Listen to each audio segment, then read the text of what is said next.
Welcome to KRR kitchen. இன்றைக்கி நம்ம கிச்சனில் என்ன ரெசிபி பார்க்க போகிறோன்னா, நல்ல ஒரு அருமையான குழம்பு ரெசிபி தான்.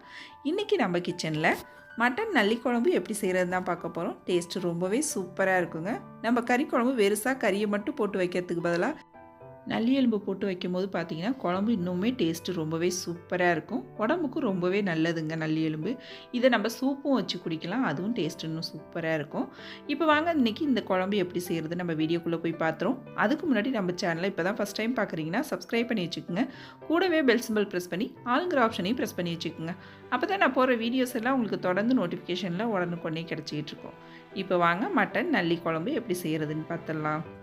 இப்போ அதுக்கு பார்த்தீங்கன்னா ஒரு 1/2 கிலோ மட்டன் எடுத்து வந்து வச்சுருக்கேன். நல்லி எலும்பு எல்லாம் சேர்த்து தான் கலந்து வாங்கியிருக்கேன் நான் இன்றைக்கி. இப்போ க்ளீன் பண்ணி எடுத்து வச்சுருக்கேன். இதை நம்ம ஃபஸ்ட்டு வேக வச்சு எடுத்துக்குவோம். அதுக்கு குக்கரில் சேர்த்துக்குங்க. இப்போ மட்டனை குக்கரில் சேர்த்ததுக்கு அப்புறம் இதில் ஒரு 1/2 டீஸ்பூன் அளவுக்கு இஞ்சி பூண்டு சாந்து சேர்த்துக்குங்க. அப்புறம் 1 டீஸ்பூன் அளவுக்கு கல் உப்பு, ஒரு 1/2 டீஸ்பூன் மஞ்சத்தூள் சேர்த்து தேவையான அளவு தண்ணி ஊற்றிக்குங்க. இன்றைக்கி பார்த்தீங்கன்னா அரிசி கழுவின தண்ணி தான் நான் எடுத்து வச்சுருக்கேன். மட்டன் எப்போதுமே இதில் வேக வச்சோம் அப்படின்னாக்கா ரொம்பவுமே அருமையாக இருக்கும் டேஸ்ட்டு. இப்போ மட்டன் மூழ்கிற அளவுக்கு தண்ணி ஊற்றிக்குங்க. அதுக்கப்புறம் இதில் 1 டீஸ்பூன் அளவுக்கு நல்லெண்ணெய் சேர்த்துக்குங்க. நல்லெண்ணெய் சேர்த்து நல்லா ஒரு குக்கர் மூடி போட்டு ஒரு 4லேருந்து 5 விசில் வச்சு எடுத்துக்குங்க. அடுப்பை மீடியம் ஃப்ளேமில் வச்சு வேக வச்சு எடுத்துக்குங்க. அப்போ தான் மட்டனில் உள்ள அந்த சாறுலாம் இறங்கி நமக்கு இன்னுமே டேஸ்ட்டாக இருக்கும் குழம்பு. நல்லா இப்போ வேக வச்சு எடுத்துக்குவோம். இது வெந்ததுக்கப்புறம் நம்ம குழம்பு ரெடி பண்ண ஆரம்பிக்கலாம். அதுக்கு அடுப்பில் ஒரு பாத்திரம் வச்சுக்கோங்க. அதில் தாளிப்புக்கு கொஞ்சமாக எண்ணெய் ஊற்றி ஒரு பட்டை, ஒரு சின்ன துண்டு அன்னாசிப்பூ, கொஞ்சம் கல்பாசி, ஒரு 1/2 டீஸ்பூன் சோம்பு சேர்த்து நல்லா பொரிய விட்டுக்குங்க. நல்லா ஒரு 150 கிராம் அளவுக்கு சின்ன வெங்காயம் சேர்த்துக்குங்க. இந்த குழம்புக்கு சின்ன வெங்காயம் அதிகமாக சேர்த்திங்கன்னா டேஸ்ட்டு ரொம்பவே சூப்பராக இருக்கும். நல்ல வெங்காயத்தை வதங்க விடணும். வதங்கினதுக்கு அப்புறம் இதில் இன்னொரு 1 டீஸ்பூன் அளவுக்கு இஞ்சி பூண்டு சாந்து சேர்த்துக்குங்க.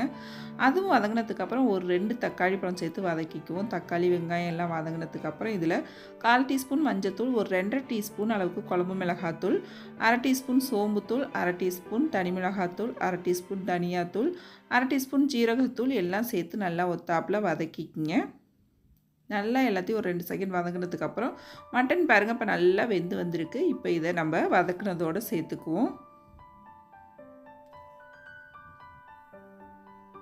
நல்லா ஒத்தாப்பில் ஒன்று கலந்து விட்டுங்க. எந்த அளவுக்கு குழம்பு உங்களுக்கு வேணுமோ அந்த அளவுக்கு தண்ணி சேர்த்து நல்லா ஒத்தாப்பில் கலந்து விட்டுக்குங்க. நல்லா கலந்து விட்டு இதை கொதிக்க விடுவோம். நல்லா இது ஒரு கொதி வந்ததுக்கப்புறம் இதில் நான் இன்றைக்கி ஒரு உருளைக்கிழங்கு சேர்த்துக்கிறேன். உருளைக்கிழங்கு சேர்த்து செய்யும் போது மட்டன் குழம்பு இன்னுமே டேஸ்ட்டு ரொம்ப சூப்பராக இருக்கும். உருளைக்கிழங்கு சேர்த்து இது ஒரு 5 நிமிஷத்தில் வெந்துடும். உருளைக்கிழங்கு வேகட்டும், நல்லா கொதித்து வெந்து வரட்டும். இது கொதிச்சிக்கிட்டு இருக்கப்போ இதுக்கு நம்ம தேங்காய் அரைச்சிட்டு வந்துடுவோம். தேங்காய் அரைக்கிறதுக்கு ஒரு மிக்ஸி ஜார் எடுத்துக்கோங்க. அதில் ஒரு 1/2 மூடி அளவுக்கு தேங்காய் எடுத்துக்கோங்க. தேங்காய் சேர்த்துட்டு இதில் 1 டேபிள் ஸ்பூன் அளவுக்கு நான் இன்றைக்கி கசகசா சேர்த்துக்கிறேன். நீங்கள் மிளகு ஜீரகத்தூள் இல்லை அப்படின்னாக்கா இந்த கசகசாவோட சேர்த்து நீங்கள் அரைச்சிக்கலாம். மிளகு ஜீரகம் சோம்பு இது மூணுத்தையும் சேர்த்து கூட அரைச்சிக்கலாம். தூள் தனியாக இல்லை அப்படின்னாக்கா. நான் இன்றைக்கி இருந்தது, அதனால் வெங்காயம் தக்காளி பழத்தோடு வதக்கிட்டு அதுக்கப்புறம் குழம்பு வச்சுருக்கேன். இப்போ தேங்காய் சேர்த்துருவோம். தேங்காய் சேர்த்து குழம்பு தண்ணியாக வேணால் தண்ணியாக வச்சுக்கோங்க. இல்லை கொஞ்சம் திக்காக இருந்தால் பிடிக்கும் அப்படின்னா இது போல் திக்காகவே வச்சுக்கோங்க. எப்படி சாப்பிட்டாலும் நல்லாயிருக்கும் டேஸ்ட்டு. இப்போ தேங்காயை ஊற்றி இன்னொரு 3 நிமிஷத்துக்கு நல்லா கொதிக்க விடுவோம். இது கூடவே கொஞ்சமாக ஃப்ரெஷ்ஷான கருவேப்பிலை கொத்தமல்லி சேர்த்துக்குவோம். சேர்த்து நல்லா கலந்துட்டு ஒரு 3 நிமிஷத்துக்கு கொதிக்க விடுங்க. குழம்பு ரெடி ஆகிடுச்சு. நல்லா கொதித்து வந்துடுச்சு பாருங்கள். இப்போ நம்ம அடுப்பை ஆஃப் பண்ணிக்குவோம். நல்லா கமகமன் வாசனையோட சூப்பரான மட்டன் நல்லி குழம்பு ரெடி ஆகிடுச்சிங்க. இட்லி தோசை கூட சாப்பிட்டா அவ்வளோ ஒரு அருமையாக இருக்கும். இந்த குழம்பு சாப்பாட்டுக்கும் நல்லாயிருக்கும். ரொம்ப அருமையான நம்மளோட மட்டன் குழம்பு சூப்பராக ரெடி ஆகிடுச்சு. நீங்களும் இன்றைக்கி நான் செஞ்சது போலவே இந்த மட்டன் நல்லி குழம்பு செஞ்சு பாருங்கள். செஞ்சு பார்த்துட்டு எப்படி இருக்குன்னு எனக்கு கமெண்ட் பண்ணுங்கள். என்னோடய ரெசிபி பிடிச்சிருந்துன்னா லைக் பண்ணுங்கள், ஷேர் பண்ணுங்கள்.